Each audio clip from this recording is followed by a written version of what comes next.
आज फिर से आपको एक नए मैथ के टॉपिक पर लेकर के चलते हैं। ये मैथ का टॉपिक है समीकरण को हल करने का एक शानदार विधि, एक और विधि जिसका नाम है तुलनात्मक विधि। इस विधि को जानने के बाद आपको लगेगा कि समीकरण बहुत ही आसान है, उसको कैसे सॉल्व करना है, कितना आसान से आएगा ये देखिएगा। तो चलते हैं बिना समय गवाए, क्वेश्चन को लिखते हैं।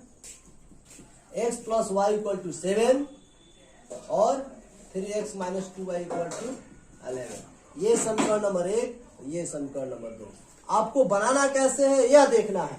देखिए, अगर आप तुलनात्मक विधि से क्वेश्चन को बनाने जाते हैं तो तुलनात्मक विधि से अगर क्वेश्चन को बनाने जाते हैं तो सबसे पहले दोनों समीकरण को बारी बारी से लेकर के चलेंगे। यदि समीकरण 1 में x का मान निकालने की बात करते हैं तो समीकरण 2 में भी x का ही मान निकालेंगे। इसका मतलब क्या है, थोड़ा सा देखिएगा। सबसे पहले लिखेंगे समीकरण 1 से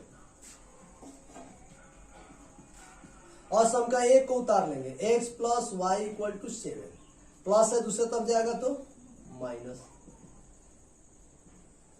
समीकरण नंबर 3 आसान है, कहीं दिक्कत नहीं। ये प्लस था, इधर आया तो माइनस हो गया, बस और कुछ नहीं। अब तुरंत समीकरण 2 से लिख लीजिए।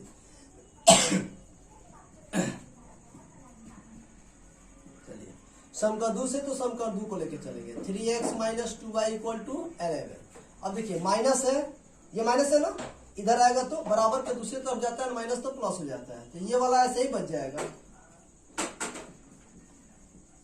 यहाँ पे हम y वाले को इधर भेजे थे, अकेले x है, यहाँ पे भी x अकेला होना चाहिए, तो 3 गुणा में है। 3 और x के बीच में कोई साइन नहीं है तो गुणा का चिन्ह है, इधर आएगा तो इधर गुणा, दूसरे बराबर के दूसरी तरफ अगर जाए तो वह हो जाता है भाग।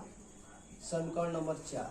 तो देखिए तो इधर यह आया कहां से है, ये माइनस, इधर आए तो प्लस, 3 और x के बीच में गुणा का चिन्ह, 3 गुणा में है, इधर आए तो भाग है। समीकरण नंबर 4। अब हमको हल कैसे करना है, एकदम सॉलिड तरीका से। समीकरण 3 और 4 से लिखेंगे समीकरण 3 एवं 4 से। देखिए, समीकरण का एक रूल होता है, अगर बराबर के एक साइड वाला बराबर हो, समीकरण का अगर एक पक्ष बराबर हो तो दूसरा अपने आप बराबर हो जाता है। तो समझिए ना, x से x कैंसिल हो गया, इधर क्या बच गया, 7 माइनस वाई। क्या बच गया, 7 माइनस वाई बराबर, इधर क्या बच गया, x के बराबर में 11 प्लस 2y बट्टा 3। ये हो गया। x के बराबर में यहाँ पे ये लिख लीजिए, x के बराबर ये चीज लिखती है, इसके बट्टा में कुछ नहीं तो एक तीसरा तीसरी गुणा। अब देखिए, इसके अंश से इसके हर में गुणा करेंगे तो 3 सते 21, माइनस है तो माइनस, 3 से y में गुणा करेंगे 3y, बराबर है तो बराबर, 1 से गुणा करेंगे सेम हो जाएगा, कोई दिक्कत नहीं है। चलिए, यहाँ पे 21 है, इसके सामने कोई चिन्ह तो प्लस है, इधर आएगा तो माइनस। चलिए, कोई चिन्ह, अंक के सामने कोई चिन्ह तो प्लस होता है, उसको लिखा नहीं जाता है, बराबर है तो बराबर, इधर क्या है 2y, ये माइनस 3y है, इधर आएगा तो प्लस 3y हो जाएगा। अब बताइए, 2 गो y या 3 गो y को हो जाता है 5 गो। आप भी जानते हैं कि 2 गो 3 गो 5 गो होता है, तो 2 गो y और 3 गो y कितना होगा, 5y होगा। तो ये कैसे बनेगा, यहाँ पे देखिए, 21 गो में से 11 घटाइए, 1 में से 1 गया 0 हो गया, आई देखिए, 2 में से 1 गया 1 हो गया, 10 हो गया, आई 5 दूनी 10 हो गया, यानी y का मान कितना निकल गया, 2।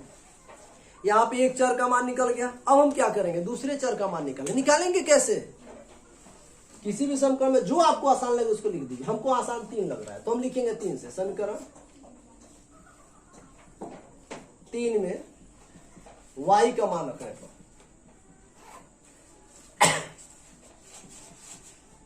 3 उतार लेते हैं, x बराबर 7 minus y, x equal to 7 minus y का वैल्यू कितना है, 2, यानी y के जगह पर 2 रखेंगे। y का मान है 2, तो y की जगह पर 2, तो x बराबर 7 में से 2 गया 5, तो x का मान 5 है, y का मान 2। ये कितना आसान रहा। तो इस तरह से तुलनात्मक विधि है, कितना हो बड़ा क्वेश्चन हो कोई दिक्कत नहीं है, आप आसानी से बना सकते हैं। बस माइंड पर कॉन्सेंट्रेट होना चाहिए और उसको बनाने का तरीका होना चाहिए। एक एक स्टेप एकदम ध्यान से देना है, बस ध्यान देते जाना है, क्वेश्चन गलत नहीं होगा। मैं आपको एक सूचना देना चाहता हूँ, यदि आप बगादू के क्षेत्र में या किसी भी क्षेत्र में है, ठीक है, आपके लिए एक ऑफर है। अगर आप मैथ, फिजिक्स, केमिस्ट्री, केवल मैथ, फिजिक्स, केमिस्ट्री पढ़ना चाहते हैं तो आपके लिए मैं बहुत जल्द लेके आ रहा हूँ 999 रुपया में फिजिक्स, केमिस्ट्री और मैथ टोटली फाइनल, एकदम दिमाग में डाउनलोड के साथ, डाउनलोड नहीं तो 999 रुपये वापस। तो इस तरह से अगर आप पढ़ना चाहते हैं तो सीधा जुड़िए सनी सिंह से, आपके सारे दुख दुविधा मैथ का आसान हो जाएगा।